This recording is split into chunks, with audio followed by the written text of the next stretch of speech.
ஸ்ராத்த பிரகரணம் கௌதமர் சொல்லிட்டு வந்தார்.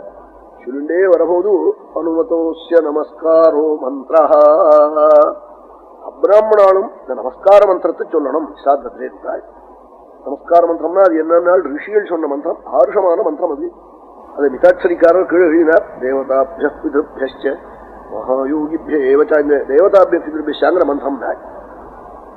இதை உட்ராப் பார்த்துக்கிட்டு வெள்ளக்கான ஹைகோர்ட் ஜட்ஜியா இருந்தவன் ஆச்சரியப்படுறான். கௌதம தர்மத்துக்கு அவன் ஒரு முகவரை எழுதியிருக்கான் ஆங்கிலத்துல, ரொம்ப நன்றா எழுதியிருக்கான். அவர் சின்ன தப்பு பண்ணியிருக்கான், அது ஒன்றும் நமக்கு பாதகம் இல்லை. அவரை போய் எஜுர்வேதின்னு விட்டான் கௌதமரை.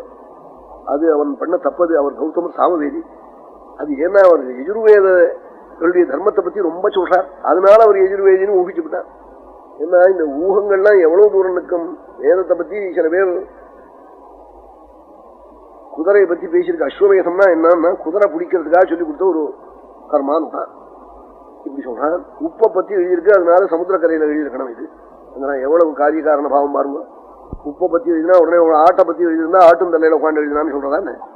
இப்படி எதையோ காரிய காரண பாவம் சிலது சொல்லுவாளவா, தெரியாதவா. அதெல்லாம் அவ்வளவெல்லாம் நான் போவானா. அவன் அப்படிலாம் சத்து பேசுன்னு சொல்லல.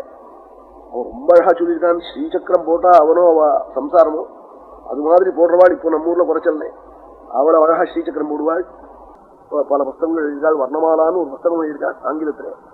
எழுதிவிட்டு அதுல என்ன சொல்லியிருக்கான், மந்திர காயத்ரி தந்திர காயத்ரின்னு சொல்லி அடுத்த ஜென்மாவில் நான் ஹிந்துவா பிறந்து பரதகண்டத்திலே மந்திர காயத்ரி ஜபிக்க முடியா ஜென்மா வரணும்னு கேட்டிருக்கான்.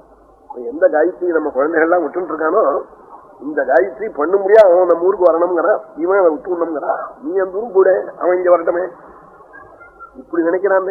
குழந்தைகளுக்கு இப்படி விபரீதமா தோன்றுறது.